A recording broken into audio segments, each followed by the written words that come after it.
Hey everybody, welcome to another episode of Design Recharge. I'm your host, Diane Gibbs, and I'm joined by one of my family members from another mother, my brother from another mother, I guess, Scotty Russell. So Scotty's like a little brother I always wanted, but I never knew I wanted anyway, I just love him. And so I'm so excited to have him back. It's been, I think, 3 years maybe since I've had you on. February 2016. Okay, so 2 years, well, 2+ years.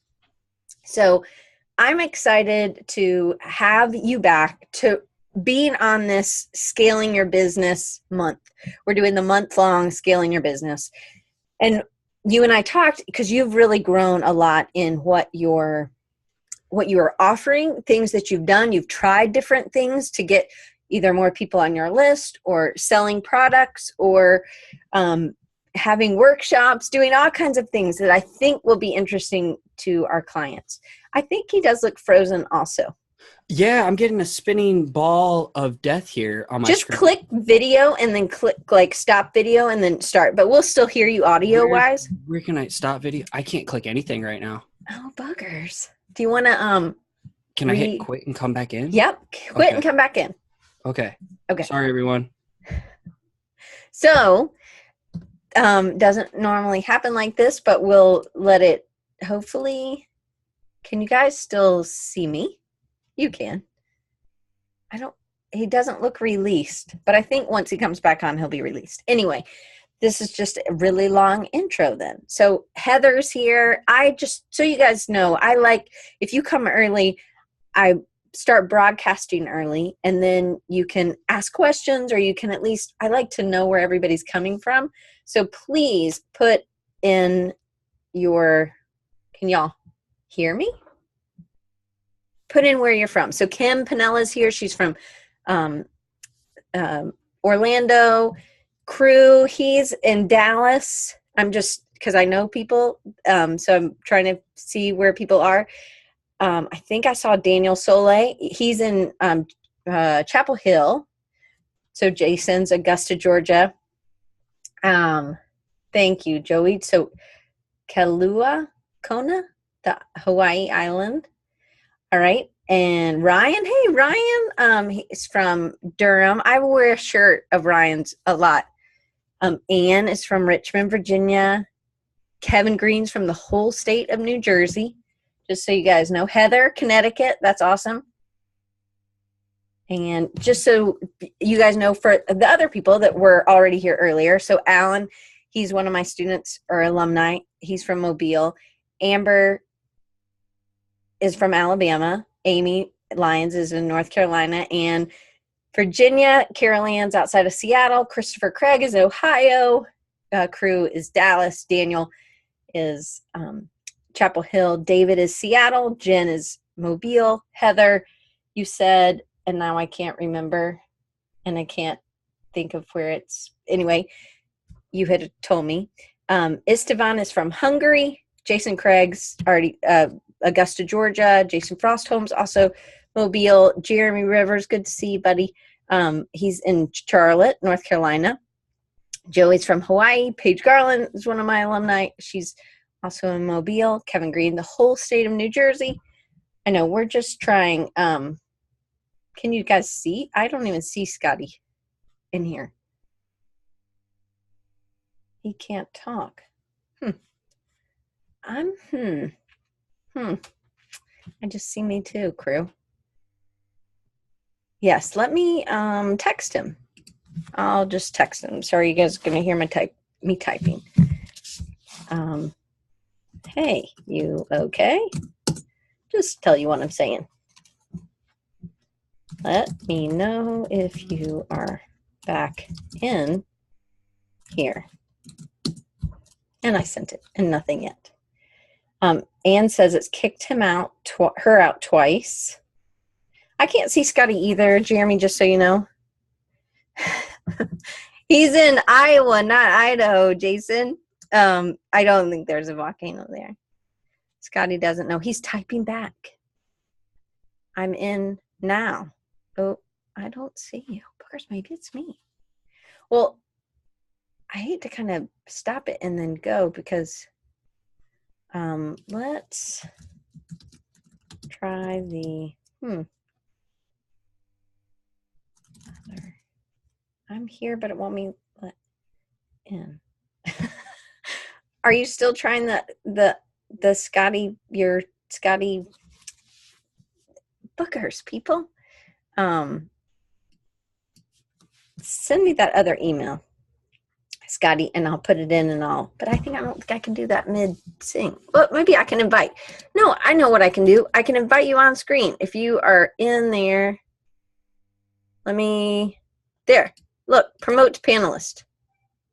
Now? Yay! I figured it out. But I can't hear you yet. Are we good? Yes, we're good now. Woo-hoo! All right. Wow. Yeah, I'm using the link. It won't let me in. Sorry, everyone. I was trying so hard.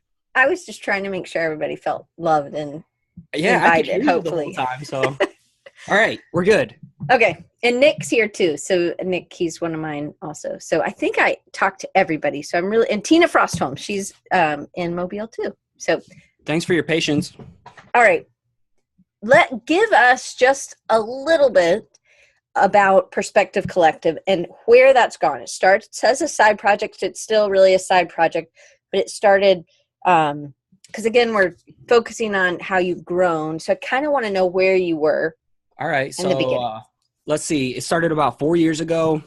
And basically, I didn't like the name Scotty Russell Designs or Scotty Russell Studio. It just didn't have that ring to it. And so I was sharing artwork like all the time on Instagram. So I went the more abstract route because, it kind of provided this curtain I could hide behind in case someone didn't like my work. They didn't have to know me. But again, it was just a hobby turned side project. And I mean, it's been LLC for the past 3.5 years. So, I mean, it's business generating revenue, just not full time yet, which is the goal. But basically, it's just a platform for me to create, teach, and speak under. I focus on illustrations, hand lettering, and I do a podcast for almost 2 years now, blogging, creating some kind of pizza collective. I've created some type of weekly content for about 4 years now. So that's been the whole, I guess, the madness behind it. So it's been a wild ride, especially since I've been on your show last. So just so people know, you love cats and you love pizza, but you weren't really always sharing that in the beginning. So you really kind of curated your style. So maybe you were doing things a little bit more abstract so that you could distance yourself, right? And Taylor said weekly content. You mean awesome BA. Podcast? Yeah, whatever. I was trying to do it. Over the last 4 years, it wasn't always a podcast. So, I mean, content is a universal term. So let's start there. So you were actually writing and you had a daily habit, I think, or close to daily. Of writing. And this is something I really struggled with. And I don't know if this was something you struggled with in the beginning. When did that get easier? Because I do think a lot of the podcasts that you've done that are just you talking, which I think is really hard to do. So and I love those so much, just so you know. I mean, I love the interviews too. Clearly your last one was really good.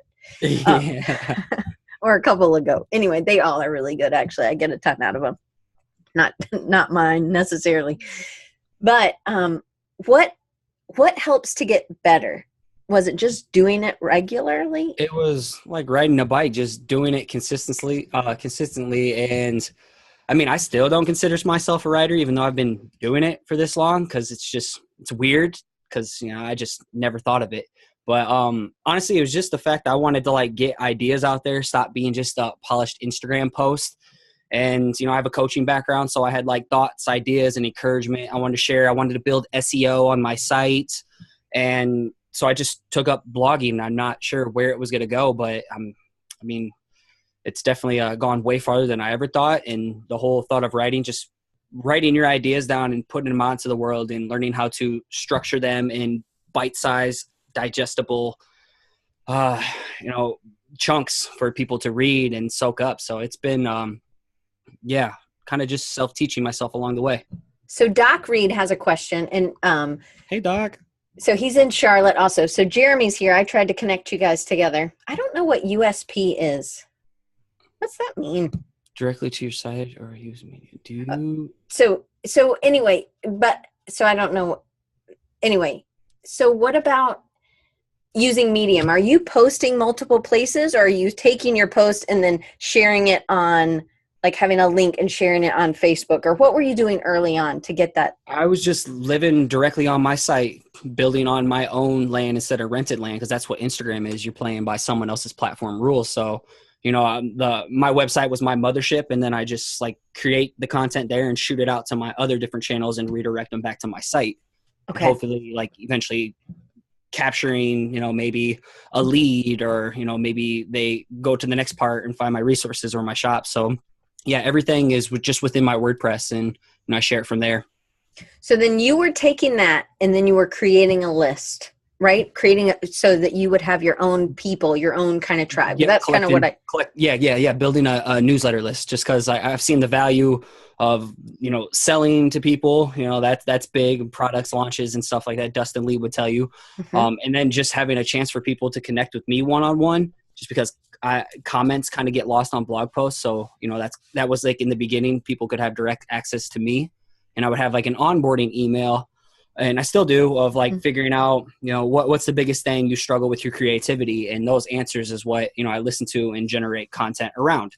So I don't feel like I'm just creating noise that people don't care about. Right. So Dave Clayton says, which I love Dave, he's in the UK. Dave's the man. In Swingen, I can't remember what the name of your town is. Boogers.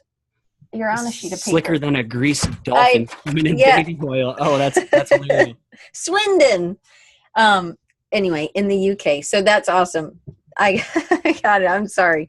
So one of the things I like is that you did build that list early. But what was your following like? I mean, obviously it started at 0, but with everybody else, like, but where did you see it really like took off? And I know that you were early in like the Good Type, which I have my Good Type book. You would tag them, and they also were really amazing at sharing work because you were doing so much stuff. What was something that really helped you kind of get more followers on some of those platforms? So Instagram has been everything to me. I was lucky to stumble into like the hand lettering community, before it really boomed. So, it's a lot more saturated now. So it's a little harder to figure out a way to stand out with your own style. But it's learning the platforms, whether that was Snapchat, Dribble, or whatever it is, and learning the rules, and then, adapting and playing by those rules whenever they would evolve. And the biggest thing for me was consistency. Like I was saying earlier, I've produced some type of weekly something, for about 4 years now, easily, and I think that's big. And I think it started catching on when I stopped trying to make noise of just posting to post, and I'm like posting, making sure there's some type of nugget or takeaway for people. So I'm trying to inject some type of value into anything I do, because I don't like consuming when it's nothing there for me. So why would someone want to do that? Like a potato chip sandwich. Although those are super yummy. I was to say that's a good thing. I know, but it's not a lot of. Did you know that pickles have no nutritional value? So if you were trapped in a pickle factory, you would die because you would eat pickles, but then you wouldn't. There was no nutritional value, and so you wanted something that people could take and do. Yeah, something that could marinate on them and help them out. I don't know. So then and this isn't, I didn't include this in the questions. It's just a question I have. So when you're doing weekly content, do you plan out kind of what you want to cover, or you have ideas, or do you just have a list that you're thinking of, or just on Sunday you're like, this week I think we're going to talk about. I try doing the whole week to week vibe thing, and that's really hard to stay on top of. So, I've made episodes and blog posts on it too, but like collecting your ideas, having a gold mine. Like I get to the point now that I even have something in my shower called it shower notes, because, never let another good idea go down the drain. That's their tagline. And it's so true. So yeah. And then I've learned having like an ongoing Excel sheet of podcast ideas, or like scheduling out, this is the farthest I've ever had guests scheduled out in a long time and topics scheduled out. So it's been super helpful. I can't wing it. Like you gotta build that gold mine reserve of ideas, and that way if you're struggling, you don't really deal with creative block that way. And then you can kind of vet the ideas that are either appropriate for right now. So are there times when you're working on a piece and you might have worked on it a month ago, but you just didn't feel like it was done, so you kept working on it thinking that you would publish it later? Do you have like a reserve of writing that you have just to kind of pull from, or is that usually something that you're doing still weekly? Kind of. Like if I have like an idea, I'm just sitting in bed, or say I'm on a plane, or I'm in the middle of watching like Breaking Bad on Netflix or Game of Thrones, and they say something that like jots an idea, I like pause it and I'll write it out in my notes app, or like I'll put it in that Excel doc, where it can live and I can revisit it. But mostly like the art and stuff, it's been such a hectic week to week schedule. I don't have time to just like start something and come back to it. So it's usually I got to flip it, get it done now between freelance stuff. But writing ideas kind of like that. Okay. That's what I was thinking. Sometimes writing takes a little bit longer. You're processing, especially when you do such a good job of, you're reading it, but not reading it. It doesn't feel like you're reading it. It feels like you're talking to me. Good. I'm working on that. Well, I've always felt like that. I felt like you were talking to me. I think you do some things that are really nice. And somebody I read one time was telling me about the email newsletter. You should think of one person and you're writing your email newsletter to that person, so that you're not like, yep. Exactly. So it's not like y'all, it's you. It's not like, hey guys, or like this applies to like if you're doing vlogging or anything, like it kind of loses that personal touch if you're just like, hey everyone, I thought you guys could use this, instead of just like talking to one person. That makes a massive difference. And I notice it when I've heard other like podcasts or, courses I've taken online or workshops, when someone's like just talking to me, it feels a little bit more personal and then I engage a little bit better. So Absolutely. That's how I approach it. I write each thing like I'm typing an email to someone. Right. I think that's a really good point. It's a super helpful tip. Yes. And Daniel says he likes your clear delivery, no slurring. So for sure. I don't know if that was a mistake. So what about, Daniel wanted to know about how you use analytics or surveys to assess your outreach. And one of the things I want you to tell them about your onboarding email, because that's a really empowering, I think, tool for you. Can you kind of take them through what that is? So I'm new. I come to your site, which is perspective-collective.com, and I type in my name and my email, and then what happens? Now with this whole GDPR bogus BS, that's really changing my approach to a lot of things, because I would have a lead magnet, which feels a little outdated right now. It's still valuable, but I feel like I have more to share on top of it. It's just a time thing. Tell people what a lead magnet is, just in case they don't know. So a lead magnet, basically you're giving people the honey up front, and then you get them on your newsletter, and then you can follow them up with content. So a lot of people will just take the freebie and unsubscribe. I know someone like Daniel Palacios or Colin Tierney with his choreography. A lot of people do that. I thought you were saying they did it to you. I'm like, I thought those were your friends. No. But I know they deal with it a lot too, because they have really valuable downloads. Absolutely. But now you need like the consent. But that would be, kind of the honey to get someone to come in. Then I would have an onboarding email, and literally the last thing is, here's the expectations, and if you could do me a favor, answer this one thing. And so that's why I don't have to like go weekly and think of an idea, because like the responses to an email, I just bank them up, in a folder on my, my email archive. And if I'm struggling to find a topic, I can just go there. Okay. So then you get that. And then if somebody sent you it back, are you keeping it? Are you responding back to them? Because I know I do my best to respond. You get a lot of emails. Really hard. Right. Yeah. Email is like my weakest game. Now I have a permanent autoresponder up right now. Basically like, sorry, I suck at emails. I do my best to read everything, but I've had to I get so many of the same questions that I had to create a place. I think we'll talk about in a little bit. I created a Facebook group, and that way, all these questions can get funneled in one spot, and I can address it as a whole. And, it reaches more people than just that one person each time. So. Right. And you were talking to the Hood Sisters. That's the one I'm on. That's the one I'm listening to right now. And they had a couple things. So they said they got a ton of work from Dribble, and it was like 90% Dribble, 10% everywhere else.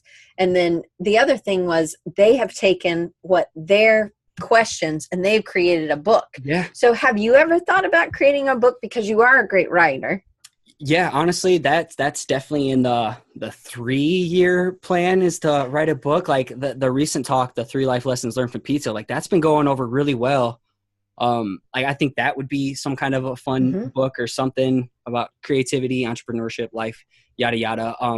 But repurposing things. So like even repurposing episodes into a lead magnet, And it just definitely falls on time, because if people don't know, I do hold down a day job and freelance podcast and a kid coming along the way. So it's, it's hard to do all the things that I want to do. And that's why I'm slowly trying to hire on more help and to delegate things. So that's definitely the next move this year. So let's get back to the analytics. So the surveys is sort of what you do in your In a sense, autoresponder. I don't do like true surveys. Right. Yeah. But I would like to. Hey, thanks, Daniel. So what about analytics? Are you using Google Analytics, and how? I do. I'm not the best at them. So the most analytics I pay attention to lately is like my main focus is on the podcast. So I really pay attention to that. And Apple Podcast has a way for you to check your analytics. Libsyn, my host, has a way to check your analytics. So I know, when people stop listening, if I need to input like more an important announcement, if like the Patreon is really helping me out with the podcast lately. So, if people aren't listening to the end when I'm giving in that call of action, I'll move it more to the intro. So things like that. So that massively helps, or shows me where people are listening from all over the place. Like that's pretty rad. But website analytics, I need to coach myself up more on Google Analytics. That's for sure. My sister's good. That helps too. Right. So my sister's going to give me a lesson. So maybe she can give us both a lesson on Google Analytics. But what about, there are analytics in Instagram for sure. And then even with your Facebook group, because I feel like that's really been able to, you've honed in what some things are. And that was like Black with No Cream. You had him on. He was a friend, I think, from high school, right? We didn't even know each other in high school. We became friends. So I used to run a t-shirt clothing company, and he was doing like live music and stuff. And he had a lot of connections in this area, and he was opening up for some of the biggest artists. So collaboration was huge. We would like give him clothes. He'd wear them on stage, and, we kind of all, linked up from there. And his career he's the lead videographer right now for Beyonce and Jay-Z at the moment. Wow. He shot her at Coachella. So it's just amazing to see his career, take off. And, I've kind of been doing my own separate thing, and we've just kept connected. So, what was the question? No, it's okay. I just wanted to plug him. I'm so proud. Instagram. So I know. So talk a little bit about the analytics. It just is getting darker, and I can't see your face at all. I'm trying to It's like you're in witness protection. I know. I don't. I'm like, I have the light behind me, and maybe it's okay. Here, maybe this will help. But when you kept turning the other way, it was even worse. Yeah. I was trying to avoid the mailman. Does that help? No. Yeah, David says you need a voice changer. So it looks like you really are in witness protection. Like when you're on Dateline. Ooh, that's better. Hey. Yay. Okay. I'll keep that in mind for next time. Okay. That's better. Now you can see my face. Yes. All right. So we were talking about Instagram analytics. Yeah. How do you use that? Here's another little honesty thing. So last year I had like zero growth. I was actually losing, a couple thousand followers, which sucked because I thought I was really elevating my game and providing value. And so I stopped using the Instagram business tools, and I still don't use them right now. So I was like following everything that they would say, but how I was seeing it is, it was treating it like Facebook. If you have a Facebook page, you have to pay to play in order to like get reach and boost your followers. So maybe it doesn't happen with everyone, but like I was not having success with a business account, but still, you could still see who's viewing your stories and this and that. And, I could use a tool called Icono Square, which has helped me as well. And that's a Instagram analytics tool. So, third party.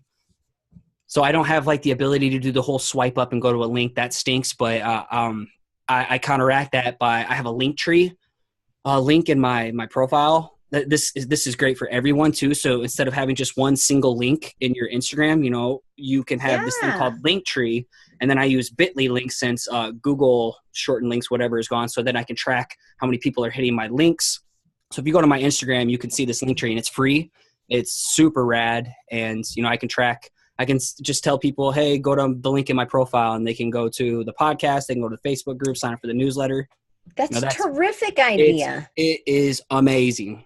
Huh. I don't do business analytics on it. So it's not even a business account? No, I'm not doing a business account anymore. I took it off. And once I did that, I started having like crazy growth again. Mm-hmm. So I'm convinced it's like treated like Facebook, So Jeremy wants to know. It's owned by Facebook. So. Yes, it is. Absolutely. So Jeremy wants to know is your day job in the design industry as well? Yes. So I actually do full-time UI, UX, web design lead. I also like the branding and vector junkie on the team too. Linktree. Thank you, Jason. But yeah, so I do web design and graphic design. So then he asked the second part. He said, is this kind of fuel for your passion? Your day job fuels your passion project? Or is it kind of your escape from your day job? I would say fuel and escape, because I threw myself into the web design position because I wanted to learn, because it could help me, learning HTML and CSS for my own website, which, I need more time to do my own website. I can't stand looking at it. But it's also escape. So I don't feel worn out after my day job. If I was, I'd probably drop that job and go get a job as a pizza delivery boy, just so I could, stay charged up to do Perspective Collective. Because I treat Perspective Collective like it is my day job already. Like, that's my mentality. And get free pizza. Indeed. So I'm just working until, a reality aligns with my mindset in a sense. So, it's cool. They're super supportive. They now know kind of the gist of everything I'm doing before, when I really wouldn't talk about it. Right. Because I didn't want to have conflicting, issues with my last boss. It was like that. So, they're all about it. That's awesome. Okay. So you've done a few things, not just and when I'm talking about growing your audience, me and you both, I think, are talking about your personal list, the one you have control of. Obviously, you have growth on Instagram and growth in the Facebook group, the community, and those things we're going to get to later. But just you think about somebody who's starting out and they're growing. So you gave us a great piece of advice, and I'm going to make sure that I understand, because Doc reiterated the question. So changing from a Instagram business account back to a regular account has helped you, for one, right? Massively. Okay. Massively. I'm not sure if that's with everybody. That's just what I saw. Right. And but it's worth a test, right? It was worth testing out. So I was waiting. I had a buddy who did the same, Joey Bearbauer, and his account just started skyrocketing. And I think you get more exposure. You get in the explore window as much. More people see your content because you're not a business account. I made this change, Kim. This would have been, I'd say, last October-ish. Yeah, October, November, and definitely massively seen a huge difference. And have been growing ever since, after spending 8 to 9 months of no growth and losing people. So I was willing to try anything instead of, because it's so easy to whine and complain oh, the algorithm's changing. That was me. That's totally me. But it's at the same time, you're on rented land. So, evolve and adapt. And, and I switched up my hashtags and switched up where I would post my hashtags and comments or in the description and, all different things. All right. So as you grow your audience, your email list, you have done some different things. And can you kind of take us through some of those that were more effective? So take us back to the beginning, when you were kind of more tender-mouthed, maybe. I don't know another way to say it. And then going to even your content of your illustrations, I think, was not so you, right? So when did you kind of bring more of your voice into this? So I was so scared of offending people. If anybody knows me, I'm keeping it super PG-13 on this. Love you, Scotty, for it. Thank you. But I was super curated. I was terrified to offend people for a long time. And especially my talk at Creative South, what would have been 2016, right after the Design Recharge. I totally didn't feel like myself on stage. I was just trying to be this robotic version and spewing up things I heard from other people I looked up to. But finally, I just felt so lost, and I didn't like who I was, and I just didn't feel authentic. So I kind of just went back to the drawing board. I was not taking on freelance for a while so I could find my own style, because people only wanted to hire me to mimic someone else's style. And, that just gets tiring.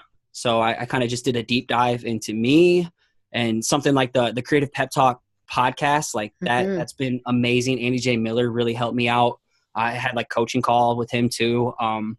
Just getting comfortable. I have an episode coming out in 2 weeks. It's all about showing your weird and waving your freak flag.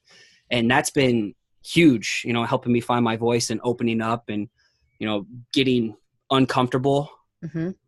So you started, you were a jock, right? And then you were a closet artist. And now in kind of design, you have to be kind of closet jock and artist, right? It feels like that. Sometimes. I've gotten some pretty judgy comments from people about being a meathead, and I don't know. People are like, why? Yeah, you and me have talked about this. Like, people are like, oh, are you in the military? Why are you at a design conference? Or, you know, from first impressions, you just look like a jock bro. You know, I instantly labeled you as someone I didn't like. You know, I've heard that from so many people, and, you know, that sucks.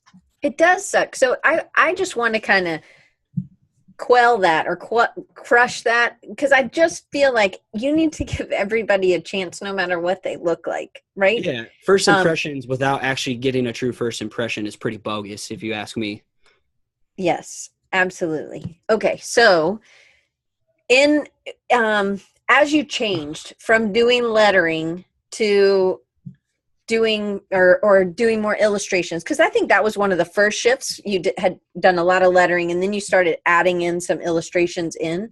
And then I tried it early on, but yeah, I wanted to be known as like an illustrator because I grew up as illustrator, and, you know, I wanted to be in that lettering scene. But, you know, once that becomes so saturated, it's like, how do you stand out? So I bring in, you know, my trusty illustration skills, which I'm still working on myself. So.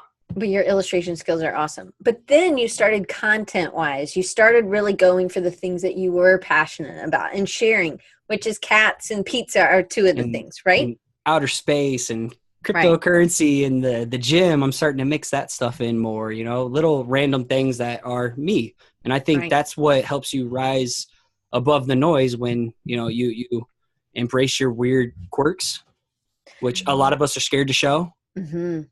So what did you feel like was that turning point of that people accepted it and they encouraged it, or that you just got a lot of traction on something like that, or you didn't care if you got traction, you were just going to be you? I think it was the last part. So yeah, it's so easy to get wrapped up in the vanity metrics, you know, and you need the validation, the comments, the likes to, you know, they're your oxygen, and that's what it was for a while. And then if you post something that didn't meet what you thought people wanted to see, you know, it reflected poorly on yourself. Like, how could you be so dumb to, you know, put out work this way? But once I started just grooving to what I thought was dope and what I call staying in my own lane and stop biting everyone else's style and worried about what everybody else thought, I started having a lot more fun with it. You could see it more in my work, especially when I got off the business account more. It was like, okay, like people are vibing to this more. And like the products that I tried to play it safe with, the motivational stuff, like never really took off. But then when I started getting weird and doing like pizza and coffee and cats, like that's all been like the best sellers, and,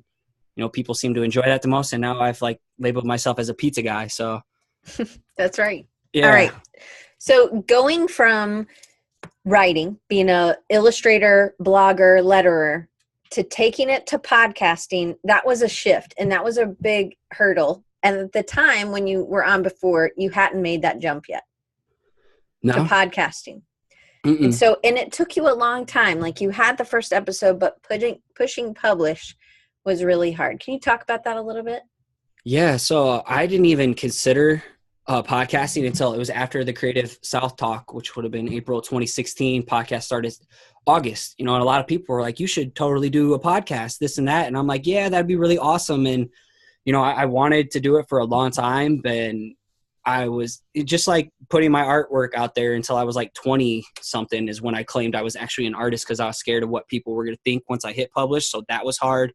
And then blogging, putting things out there was hard. So, I mean, this was just like, you know, those obstacles, you know. And so I probably had 4 episodes done, and it took me like 5 months to even get the courage to do a podcast. And in between, because why? So it was, what were you afraid of? Because I know, what was it?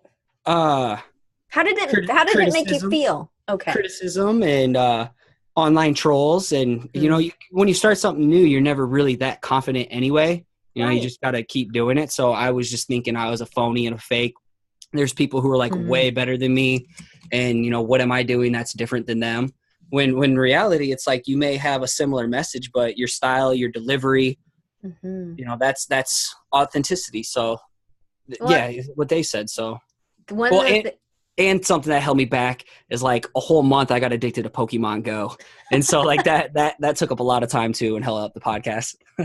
I'll be honest. So I had to like set a date. Like my first episodes need to go out like August 19th. And man, I grew up playing that game. So that held me back for like a month too. So that's awesome. Okay. So a little bit of honesty, I think, for sure. Mm-hmm. So one of the things I love is that you haven't been afraid to tell where you fail. You haven't been afraid to say, hey, this didn't work, or this is what I'm dealing with. I've been depressed. You had some surgery. And mm-hmm. I think after the surgery, it was just hard. You were still putting stuff out, but it was just hard. And I feel like you've done a really good job of being honest with your audience, which I think it's really important to do. I think it's really good that you and Emily are on the same page, that Emily's his wife. And then I think that even when you guys have, you're like, I've got to make sure that I'm making sure this is okay with Emily. Not everything you're doing, like, can I take my left foot and put it, on the green circle or something, but mm-hmm. more that she's getting her needs met, and then you're able to do this other stuff too. And for a while, you were not doing any freelance. And that was a specific thing. Obviously, it's a financial decision for your family. So that was something you and Emily talked about. And then she sells, she's a Young Living representative, I guess. Yeah, she's an educator. She is an educator. She's not a hard salesy person. No, definitely educator. I love her. And so I think that it's just been neat to see you both kind of grow into more entrepreneurship for both of you. But having open communication, I think, with your partner has been really important. Most definitely. Oh, for sure.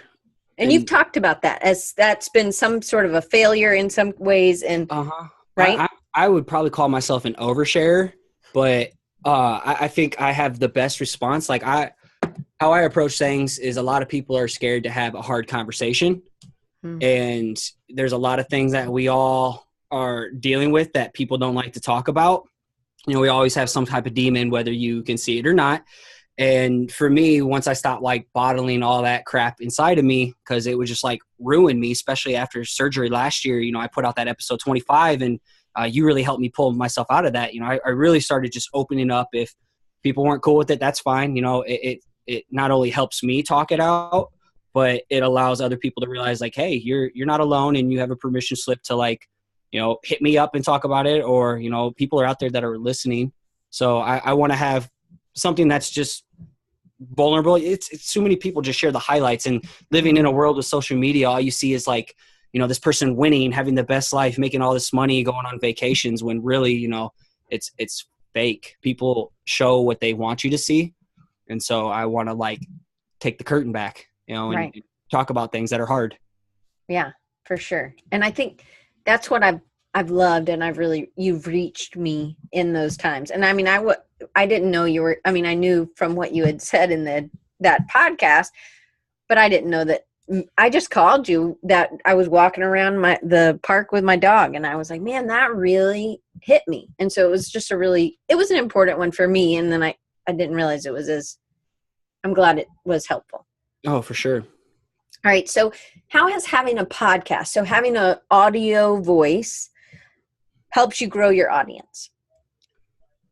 I think for that very reason, transparency and the fact that, it was just all monologue, solo shows, and kind of just like spilling out certain things, or, maybe helpful tips. Like one was like 6 ways to help grow your Instagram lettering audience. And then other ones are like, when you're overcommitted and you keep your plate too high of things. So and once I started bringing on more guests too, when I went on the interview format, I prefer to call it a conversation, because I don't want it to be like, like we're having a conversation right now. There just happens to be a lot of rad people attending. But I think that helped expose me to their audiences too. I wasn't even planning on that. I was just trying to do something different and get out of my comfort zone. And that's been huge. So same thing with your art, like finding ways to collaborate with other people, that allows you to tap into each other's audiences. So like, that's a huge way to build an audience no matter what platform you're on. So to me, an interview is like a collaboration conversation. So that helps. Yeah. So, okay, go ahead. Do you have something else? No. Okay. So going from that, it's so seems so organic for you to create the Facebook group. And I feel like you had it on your heart to do this. Oh man, I wanted to do it for like 2 years for sure. But then it was like when you had the guy Black with No Cream, you had him on your show and he was talking about his Facebook group, that was a great interview. I mean, that was our conversation. Yeah, he is. And then you started it. So what was that like? And what would you tell somebody, like, what kind of reach do you think that somebody needs to start a community? All right. So again, I wanted to do it for a long time, but I was worried that if I made a Facebook group, like people would think it's just all about me. And that wasn't the case. Again, one of those things that took me forever to start a podcast. Yeah. Self-doubt. But once I've been in a couple of groups, and pages suck. Same reason I don't like do business pages on Instagram, because you get like zero reach for all the people that you've grown, pay to play. But I've been in these groups and you always get a notification when something comes on. Like it's always right there. You don't miss anything. And so I got to the point where I just couldn't answer all these emails anymore. It was like lots of repeating questions. I can make, documents in there. Like I get often asked like mural topics or lettering resources. So I can make these files and pin them up in there as well. So all these resources, people have questions, I can just shoot them over the Facebook group, convert them there, have conversations there. It's a place so many people don't have the ability to get feedback on their work or constructive criticism. So it's a place that I'm going to rip your work. If you put it out there asking for feedback, I'm not going to hold back, because, people need it in order to grow. And it's also a place where people are collaborating now. People all across the world are meeting and collaborating on pieces together. Like it's so awesome. And it's not just for me, but it was basically, I just needed a place where I could address everything and repurpose those conversations. So it's been maybe it doesn't matter about the number of people, because you could start it as a very intimate group and then it can continue to grow. Is that something that's private and then you're accepting people in? They have a couple questions to answer? And it's totally just listeners of the podcast too. I'm not trying to like blast. See you, Kevin. I'm not trying to just blast it out to everybody, because, it's about getting the right people, the people with the same mindset. So I'm not worried about scaling it. Like Ben's group, Ben Haggerty, Black with No Cream, that has like almost 3,000 content creators. It's crazy in there, which is cool. But at the same time, like I want deep conversations. It'll grow how it's supposed to grow. Yeah. I want the right people who are looking for some type of community. They need people around them, because maybe they're like me. I had to leave Iowa to find my community. I had to go online, and there's so many other people like that. Like if I can just build it here on Facebook. Right. So I'm not a huge Facebook fan, but like the group aspect is money. Right. It's great. Yeah. And also it's a place for people to share, get feedback, and it's encouraged to do that. Okay. Definitely. And you can source questions, go ahead. It's kind of like, it's almost like a focus group too. If I have a future product or, something like that, I can source ideas and build from, the people who I know are, how would you say it? Seeking maybe what I don't know I can offer. I don't know. Right. Yeah. Oh, bookers. I was going to try to share your Facebook group, but if you just go to Facebook and type in The Perspective Collective. Perspective Collective. I'll get it in a minute. It makes sense too. So like the collective, it's not just me anymore. Yeah, exactly. Which is awesome. Okay. So we only have like 15 minutes. So I want to kind of talk about, you've really explored a lot of different ways of kind of making money, which just doing different things. You've teamed up, you've collaborated with a place that did coffee mugs. That was the cat in space kind of coffee mugs. And you've done the weekly content checklist, which is like a PDF. You buy it and then you can it's an interactive PDF. Can you kind of go through some of those? And you also sell stickers. So what has worked and what, where's the learning curve? I think it helped you having a t-shirt company maybe a while ago. That helped for sure. But I wanted to just kind of You know, a lot of people will ask you, or as you start building an audience, hey, you ever going to have this on a shirt? You ever going to make this? And so, you know, I started off small with a print, you know, to change your perspective print like 2 years ago, letterpress. And that massively just taught me, you know, fulfillment and packaging and putting, you know, a personal touch on your brand, and how far a handwritten thank you note can go with people, or handwritten, you know, name on their letter. And, you know, from there, things like posters. I did something with Jason Craig, the coffee mugs. That's fun. Sticker packs have always been like the most successful, but I want to do more digital wise, because everything I do involves me being present or fulfillment, and my schedule sucks for fulfilling lots of orders. But I need to go more passive income route of things. So building more digital products like the weekly content checklist, like that went over really well as well. And that was solely built from like the onboarding newsletter of people saying, you know, I don't know how to like consistently make something. I don't know how to like show up and use social media correctly. So like I pretty much break that down for them. So I would need more stuff like that.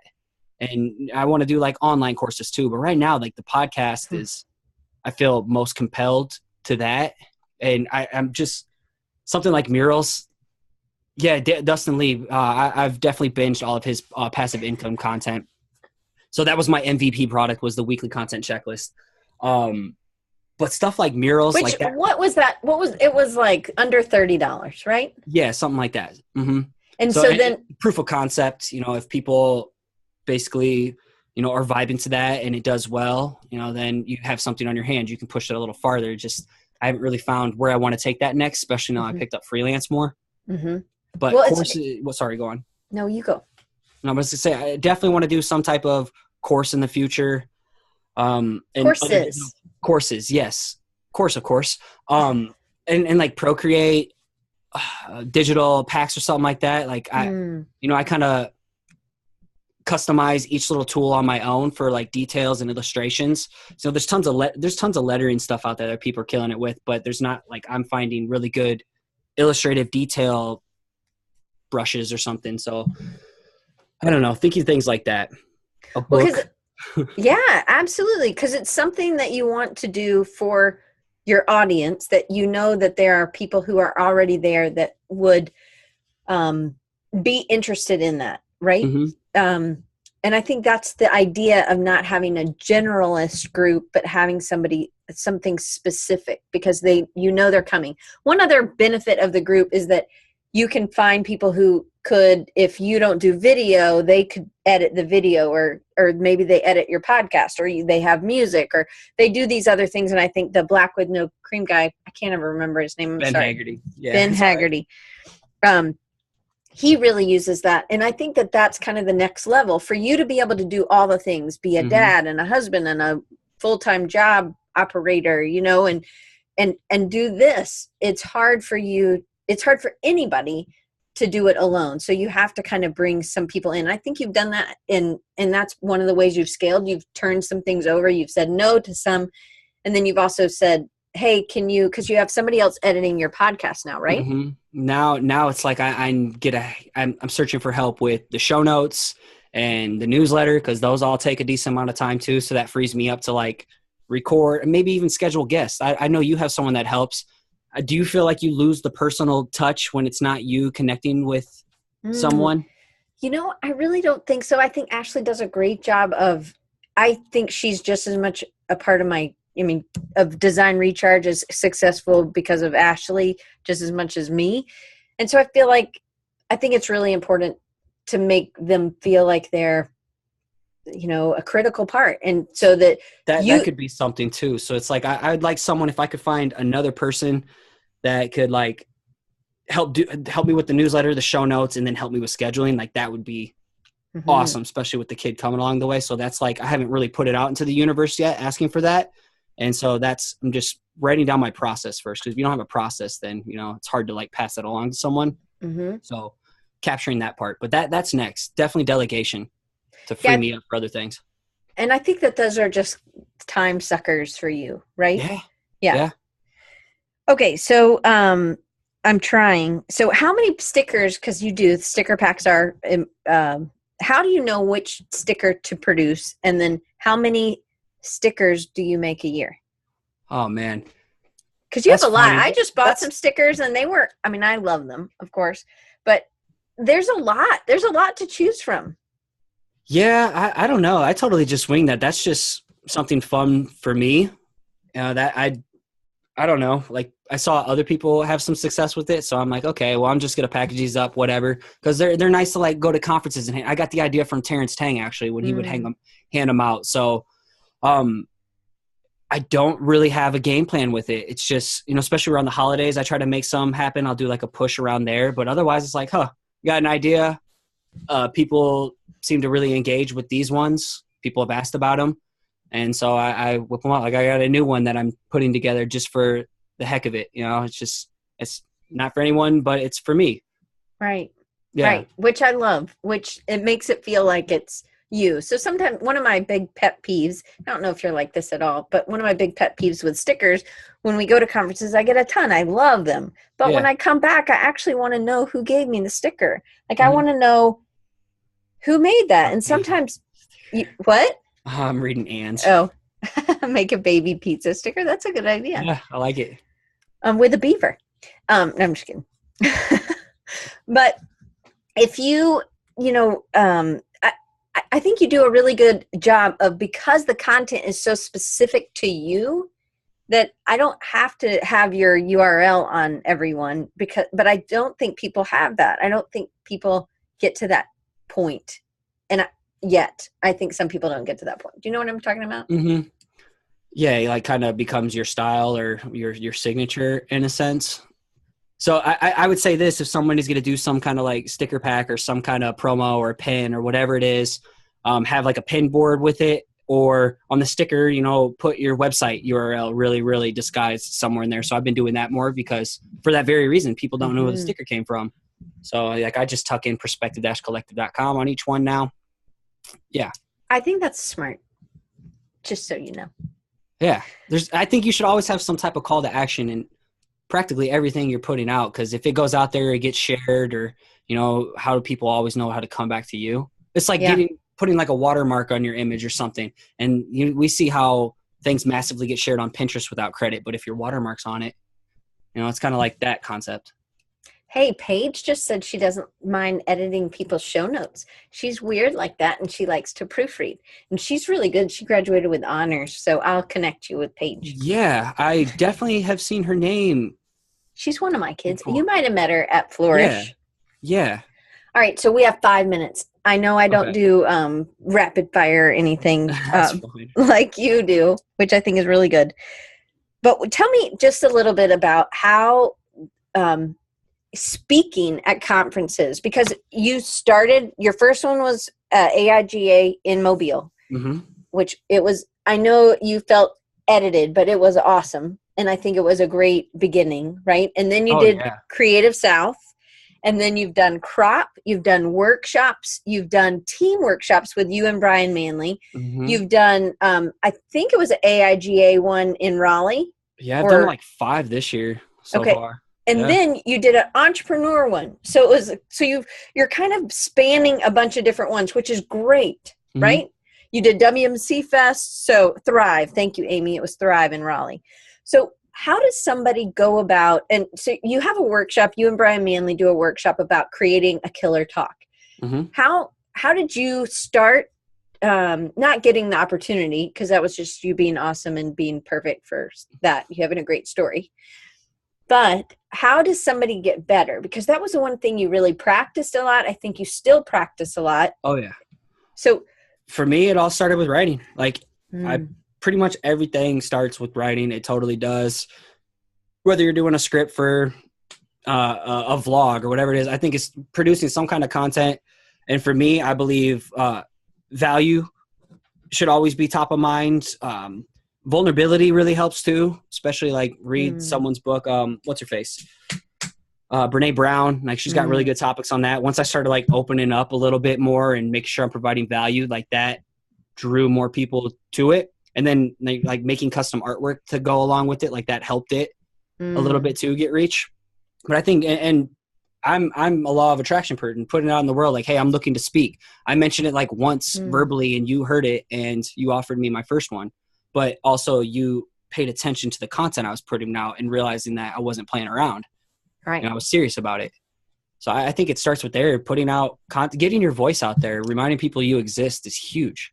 I think it's also, if you don't tell people that you struggled, there's no way you're going to get, because people want to know that you've gotten through the valley, because they need a guide, right? Yeah. Story brand. Mm-hmm. Yeah. For sure. You totally hooked me up with them. All right. So how would you tell somebody who would like to start doing that, to start about getting down that path? One, they could always take your workshop. That would be a great online course you and Brian could do. Just a tip. I don't know. Yeah. No. That we talked about that. How does someone start? So say Paige wants to go and start. So say it's somebody. Well, so I don't know. She struggled with something, right? I don't know exactly. I don't want to. Anyway, everybody struggled with something, but it's something. So say I don't think she's a letterer, right, Paige? But what if, so Doc wants to know, lightning round, vlogging or vlogging? Vlogging, video's king. Kids aren't even watching TV anymore. Everything's on YouTube. So vlogging, I just bandwidth, totally would. But. Okay. So Jason Craig has a question. How important has attending conferences been to reaching your goals? Massive. Good question. Massive. I would say if you want to get started, produce some type of content, especially if it's video, like that's huge. But going to conferences like that, I met like my people going to Creative South. I went solo, dolo, all by myself in 2015. And that's where like I met you, Mike Jones, Jason Frostholm, everybody pretty much in this chat, and Amy, Taylor, Doc was later, Alicia.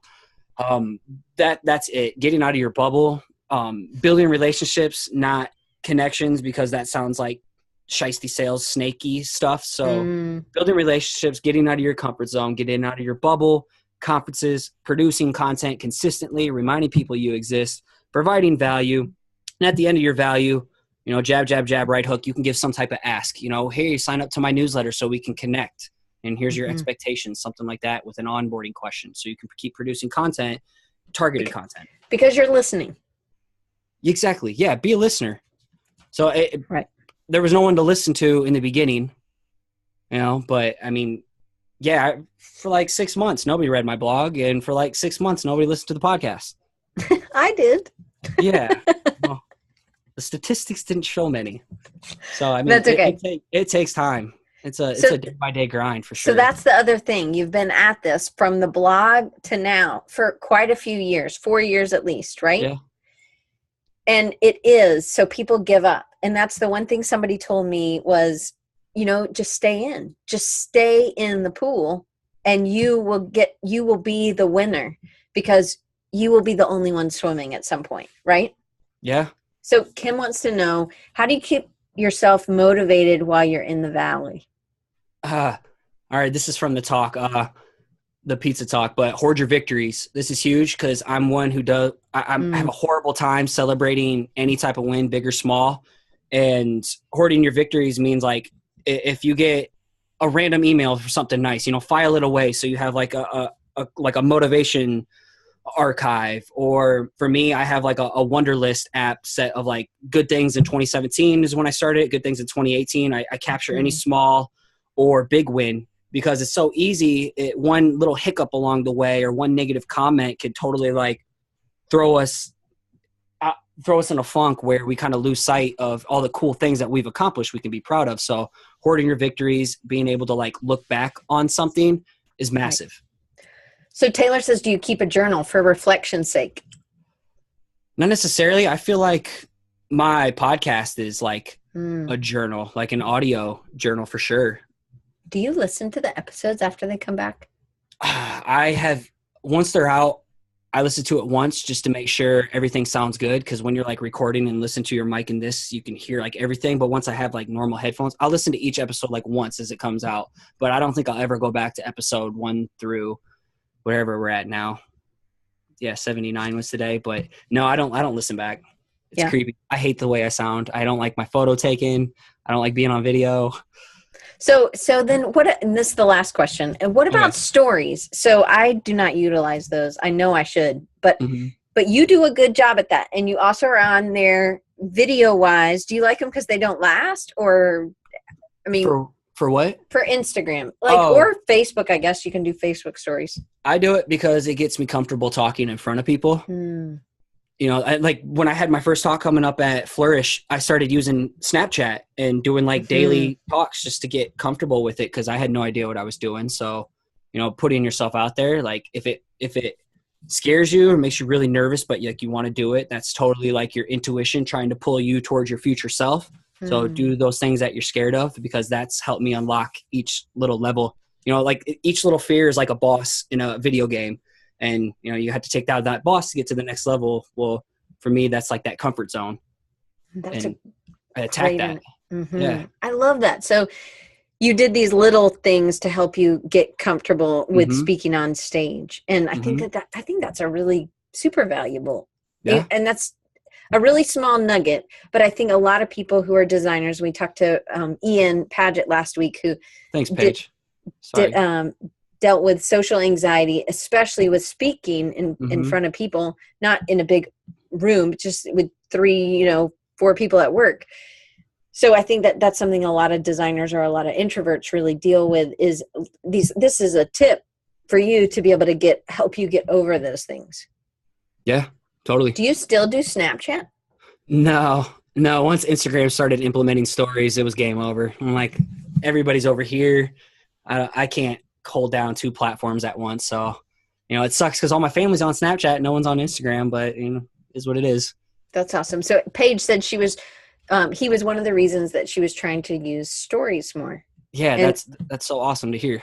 And Taylor says Instagram saves them all. I think you can save them in chunks, right? So that it's people can also each one manually, or you can save it all as a story. So yep. So if I have like steps to do something on Instagram, I could, you know, save that whole story, and then I could repurpose it and post it on, you know, as a regular post. Just repurpose things or post it on a separate platform. So. So what have I asked you, or what haven't I asked you that I should have asked you? This one was tough. I don't know. Do you have anything coming up that we should know about besides baby Dougie? Little Dougie Fresh, the third. No, right. my last talk was like last week, so I'm in. So that was the entrepreneur place, that was the entrepreneur one. So it's Iowa. In Iowa, so it's like my first Iowa conference, which is weird to say, but it's like, you know, I'm slowly building an existence here, not just outside of Iowa. That was really good. You just tailor your content. I talk more about like ROI and building an audience and, you know, things like that. Still listening, but my verbiage changes to know the audience is a lot more like people. Well, it's still like people who maybe work a day job, but they're doing their own thing, or businesses that want to get into like influencer marketing or something like that. So then I, you know, put on my marketing hat a little bit more than just like my creative South vibe. Right. All right. What's next for you? And I know this is, you know, something you want to do full time, but you have a baby, you have all these other things. So what, do you have like a 5-year plan or a 3-year plan or a 1-year plan? Right now, my focus is on the podcast. I feel like most called to do that at the moment, vocation wise. As much as I'd like to be like, hey, I want to be doing my own thing full time, I would love to get to the point where Emily could be a stay-at-home mom before I jump ship, because she has a pretty hard job. And like, yeah, I think she just deserves to like be at home, you know, pursue her oil dream, because right now she has to put her dream on hold. And if I can continue to hold down the day job and figure out how to monetize the podcast and build some passive income, whether it's a course or a book, you know, that's super important to me. So it's about getting her home first.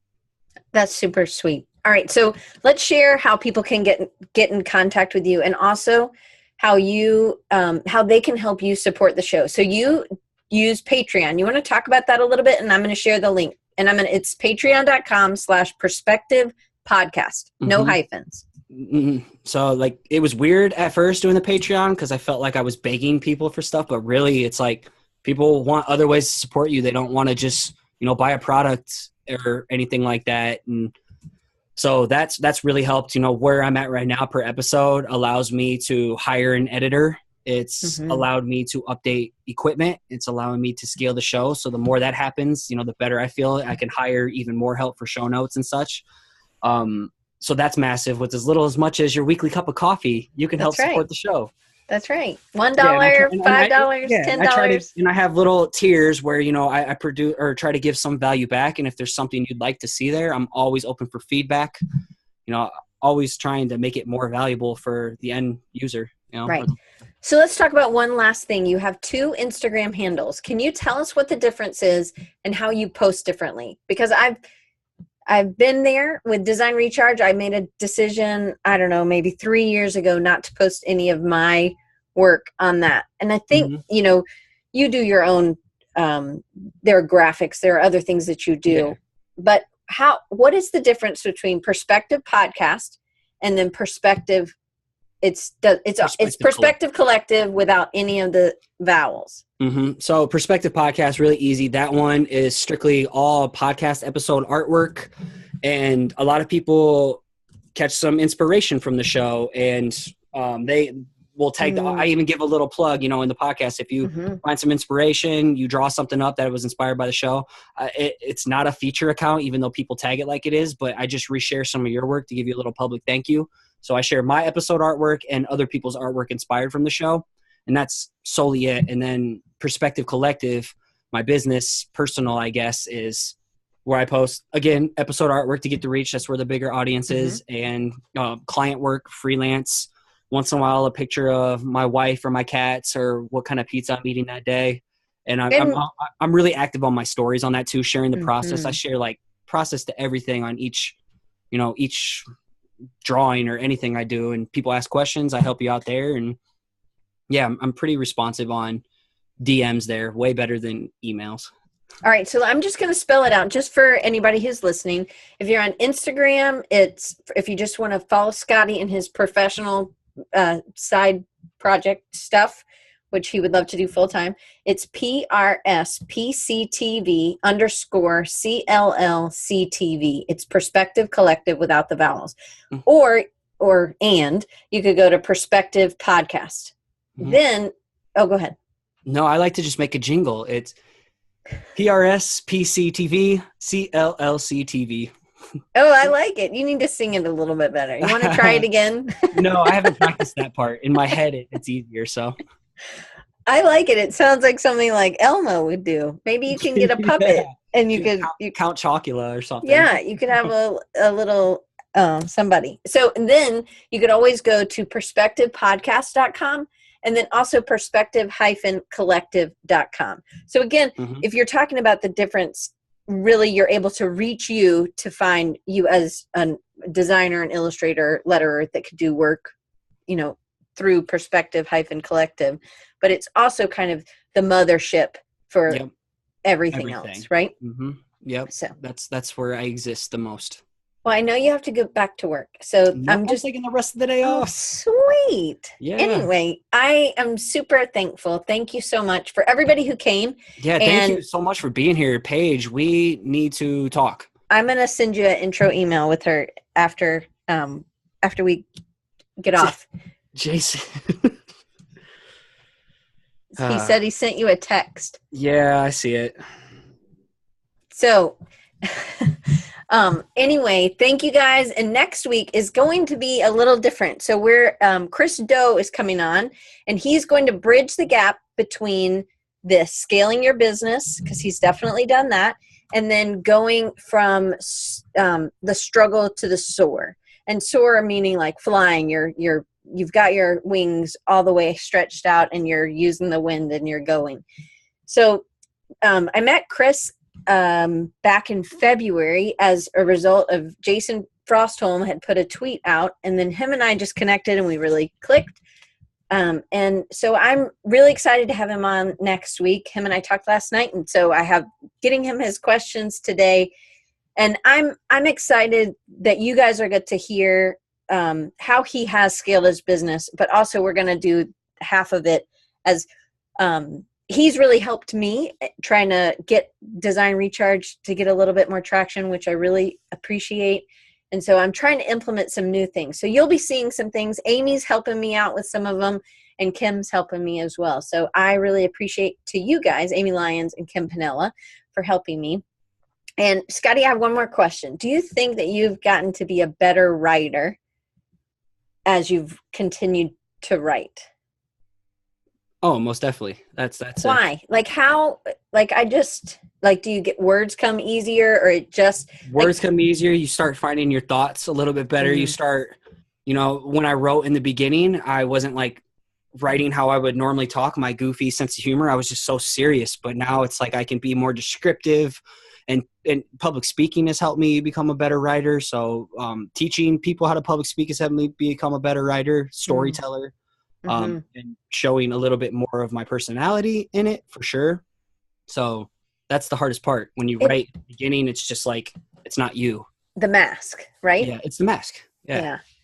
Well, I am excited to try. I've committed to 30 minutes a week. That's I know that doesn't sound like a lot, but a friend from high school and I are doing this. She did a lot more time, but she's a therapist. She can write more than I can. So, but it's hard. I think it's hard to get that out. I haven't shared any of it, literally just writing with a pen, but I think it's important to reflect. Part helps. It does, but I don't spend enough time in reflection, I think. And so I don't know if you do that when you're in the gym, or if you have earbuds in, you're listening to something, or if it's just the quiet. It's the quiet for me. I make some quiet time. Yeah. It was just the way you said quiet time. I make some quiet time. So Jason Craig said, how does it make you feel that she can write more than you? Oh, I don't mind. Everybody can do lots of things better than me. Oh, it's a therapist joke, I guess. I don't know. I don't get it. I'm so not hip. Like, I don't get it. I'm sorry, Jason. Do you get it, Scotty? With it was inside you the whole time thing? No, you said she was a therapist. Yes, I can't remember. I'm not seeing where it's at. I know. Here, how does it make you feel that she can write more than you, Diane? Therapist joke. My friend Amy, I guess. Oh, gotcha. I don't know. I don't get it. Anyway, Scotty, thank you. No problem. I sure love you, and I'm very thankful that you're my friend. Yes, love you guys too. Thank you everyone for being here, and thank you for having me on. Of course. Anyway. Mahalo. Yes, for sure. All right.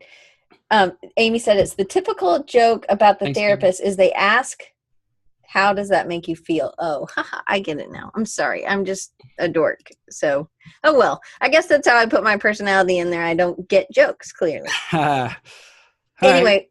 Oh, go ahead. Go ahead. So you can say bye, and then I'm going to sign off. Adios, everyone. Okay. Connect with me. Peace.